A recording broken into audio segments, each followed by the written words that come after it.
Today we will talk about the differences between sleep deprivation and insomnia, the effects of sleep deprivation, and what treatments there may be available to treat those effects.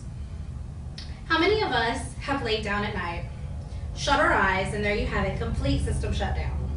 Now, how many of us have laid down at night, shut our eyes, and haven't been quite as lucky? Why is it that sleep can come simply for some people and with a little bit more of a struggle for others?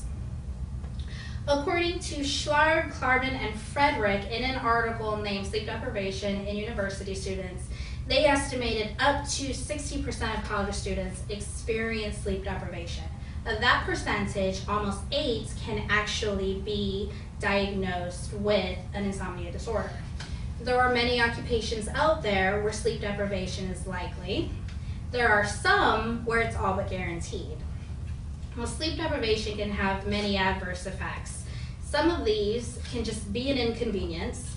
Some of them can turn deadly. I have worked in a field where we're expected to function at full mental capacity on little to no sleep. We've come to expect these effects and we've learned how to cope. In the next several minutes, we're going to go over the differences between sleep deprivation and insomnia, the effects, and what treatments there are available. Let's start off with the differentiation between the two. When we think of sleep deprivation, one may automatically think of you just don't have the chance to sleep. You're working, you're studying, it's the weekend, you're hanging out. Insomnia is the inability to sleep regardless of having the means or the opportunity. David Bizey, MD, states that insomnia can be both a symptom and a disorder. The symptoms of insomnia involve difficulty falling asleep or staying asleep, or just troubles getting good sleep. It becomes a disorder when this begins to affect your daily life, your professional life. There are many things that can contribute to or worsen insomnia. These things are called comorbidities. You can have psychiatric or behavioral disorders such as anxiety or depression. There are medical illnesses that involve the heart, the lungs, and of course the brain that can worsen the symptoms. And there are some medications or substances such as caffeine and alcohol that can also worsen those symptoms. Interestingly, women suffer from insomnia more commonly than what men do. So now that we know the difference between the two, let's talk about the effects.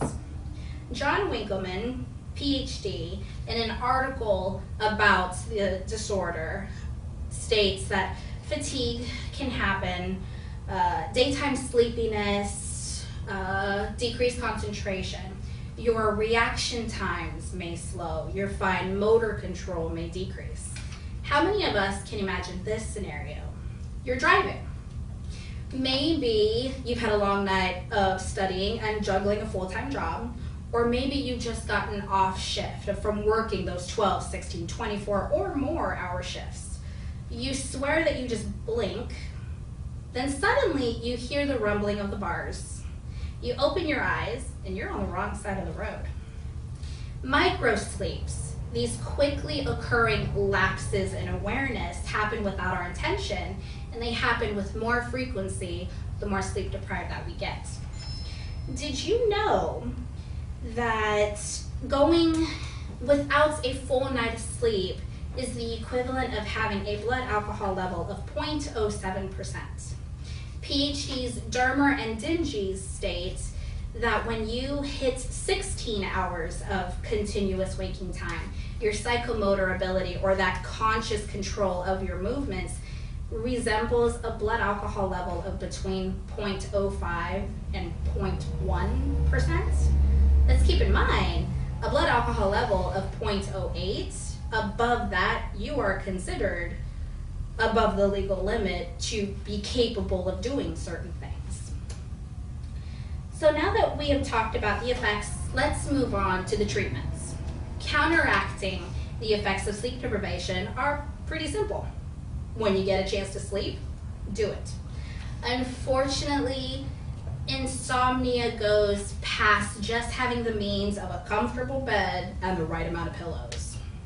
You'd have to treat the deeper symptomology of it. there are behavioral treatments, psychiatric treatments that can make you more aware of your sleep practices. Some things that may be problematic with your sleep, some things you're not aware of that may be able to help you. These therapies are called cognitive-based therapy. Winkelman states CBT, cognitive-based therapy, is the first-line treatment. Medication can also be used to help treat the effects. These medications are usually sedatives. Basically, they calm you down. That's what sedatives do. Slow everything down, they try to calm you down. So, that is how we may be able to treat some of the effects. In conclusion, we've talked about the difference between sleep deprivation and insomnia, the effects of sleep deprivation, and some treatment that may be available for it. Hopefully this speech has given you a little bit more knowledge on the disorder. If you've noticed these symptoms in yourself, in your loved ones, maybe it can give you that push to get some medical consultation. And if you do choose to do it, you'll have an idea of what to expect.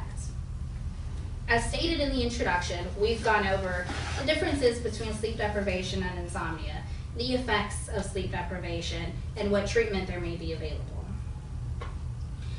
Learning more about it, becoming more aware of it, may be able to help you before it becomes a significant problem. Thank you for listening.